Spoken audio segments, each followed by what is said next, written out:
Hi everyone, my name is Eatsel. So this week we're just doing the learning interaction. So I just decided to do the individual video since I couldn't join earlier today because of work.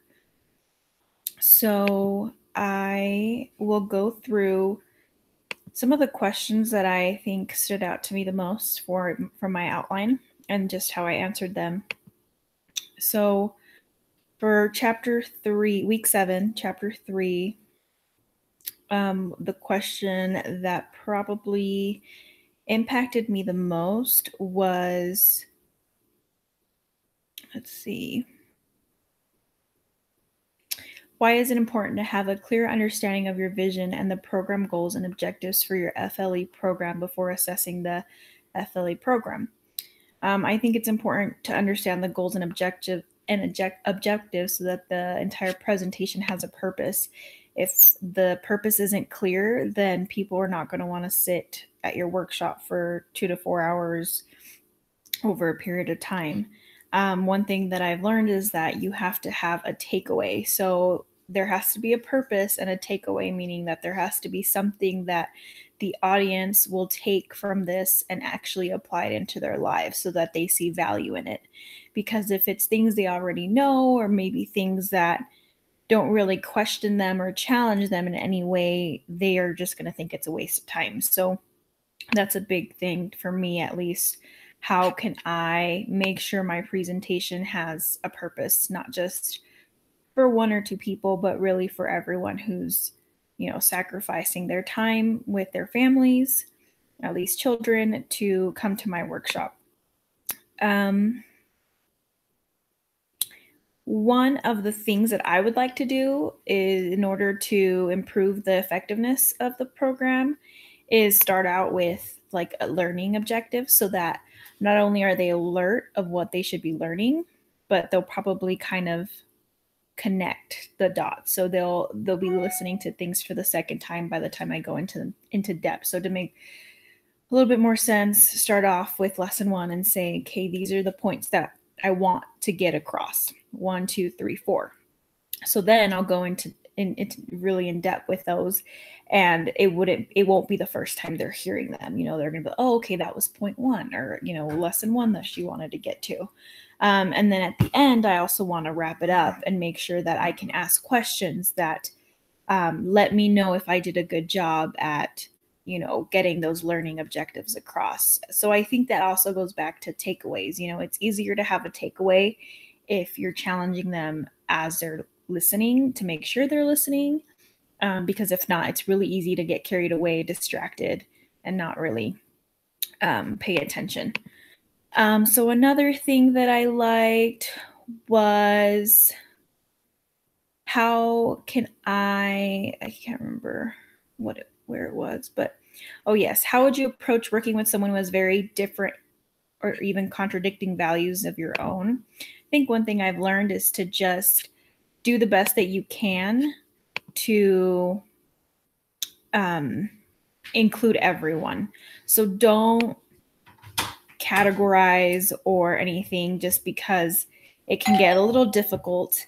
What if you say something trying to be general and you can't, if you have someone in the room who doesn't agree or doesn't believe the same thing that you do, then that'll get a little difficult. So it's really, really much better, at least for me, to be safe and be a little bit more careful with how I go about the things that I'm teaching, and make sure that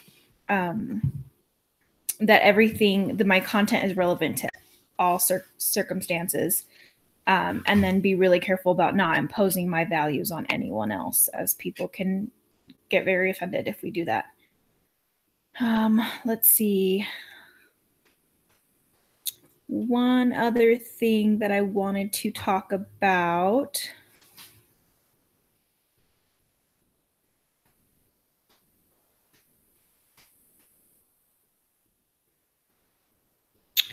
was question number 6, which was, as you provide family life education, regardless of whether you are developing and teaching a family life education workshop or you are teaching through the family relations program, do you foresee any potential ethical dilemmas arising? If so, what are the dilemmas? Some of the dilemmas that I thought about were not particular to my whole presentation, but just being careful on, recognizing outliers. Like, for example, if I give a statistic that might come across as, incorrect to someone, make sure that I recognize, oh, well, you're an outlier. That's awesome. So I think that's one of the things that I thought might be smart to do, just so that it doesn't get awkward. Question number 8 was: the code of ethics for family life education integrates 3 approaches to ethics. One of these approaches includes virtues ethics, which has to do with the makeup of who you are as an individual, including dispositions to do the right thing for the right reasons. 3 specific virtues have been highlighting: caring, practical wisdom, and hope and optimism.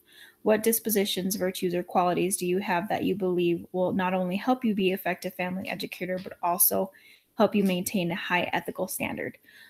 So what I said was that I believe that I'm very caring of others who are struggling, which is a good characteristic to have in the field.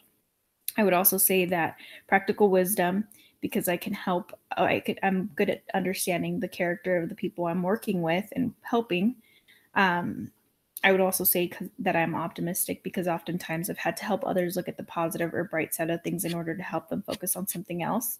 And kind of going along with that, I think that growing up, I had the opportunity to grow up around a diverse background, which I think has helped me be able to relate to a lot of different, not only ethnical background, but socioeconomic status, and, just different disadvantages from where you are demographically and how that affects you. So I think that that's another thing that I really care about. And because I care about it, I'm able to effectively help others and use what I learn to get to those minority groups. And I think that that's kind of a good way to fill in those gaps. So I hope this kind of makes up for not being able to attend the group. If you have any questions about anything, feel free to comment. Thank you.